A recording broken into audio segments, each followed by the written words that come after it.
రాళ్ళేసి ఊపినట్లే ఉంటాయి ఎప్పుడు అవి. కానీ బస్తీలు మునగొద్దు, ముంపు సమస్యకు శాశ్వత పరిష్కారం చూపిద్దాం. నిన్న రేవంత్ రెడ్డి అమీర్పేటలో గంగుబాయ్, ఆ దాసారం బస్తీ, ఆ బుద్ధనగర్, బల్కంపేట అదంతా తిరిగిండు. భారీ ట్రంకు లైన్లతో వరద ముంపును తప్పించండి, గంగుబాయ్ బస్తీ కుంటను పునరుద్ధరించండి, అధికారులకు ముఖ్యమంత్రి రేవంత్ రెడ్డి ఆదేశం. అమీర్పేట ప్రాంతంలో ఆకస్మిక పర్యటన అట. నిన్న ముఖ్యంగా అమీర్పేటలో బస్తీలలో తిరిగి ఆ గంగుబాయ్ బస్తీ, బుద్ధనగర్, బల్కంపేట, ఆ దాసారం బస్తీకి సంబంధించిన అట్లా అన్నీ తిరిగిండు. ఓ పిల్లగాంతో కూడా మాట్లాడిండు, భుజం మీద చేతేసి. తిరగాలి, ఎందుకంటే ప్రజల్లో నమ్మకం కలగాలంటే, పనులు స్పీడ్గా కావాలంటే, అట్లా నీళ్లు మళ్ళకూడదంటే స్వయంగా ముఖ్యమంత్రులు మంత్రులు తిరుగుతూనే పనులు అవుతాయి. ఇది శుభసూచకమే, మంచిదే కదా, మంచిదే. రేవంత్ రెడ్డి ఇట్లా అంటే అధికారులు కూడా ఉత్సాహంగా పనిచేస్తారు, చేస్తారు.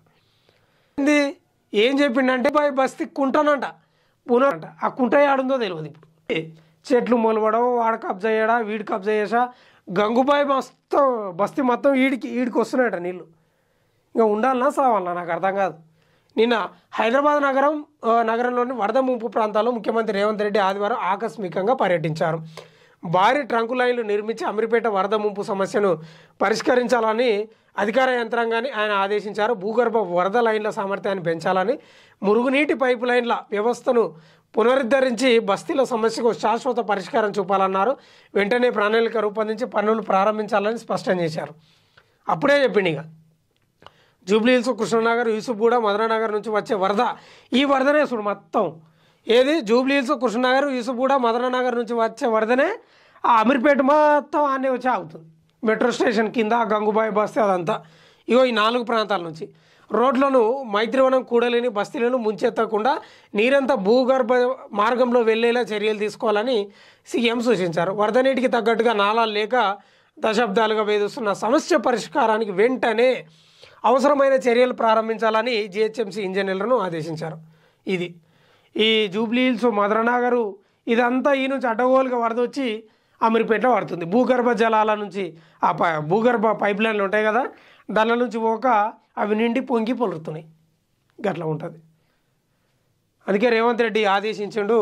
ఇక్కడ రంగనాథ్ కూడా ఉన్నాడు నిన్న. చేయాలి ఇవన్నీ. ఆ కుంటలను, నాలాలను ఎప్పుడైతే పునరుద్ధరిస్తామో వరద సమస్య అసలే ఉండదు.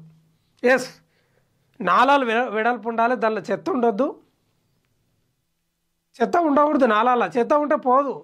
ఇంకా కుంటలు ఎక్కడికక్కడ పునరుద్ధరించాలి. అప్పుడు వచ్చి నీళ్ళు స్పీడ్గా వెళ్ళిపోతుంది. దానికి పరిష్కారం చూపాలని నిన్న ఇదంతా తిరిగి చూసిండు. రైట్.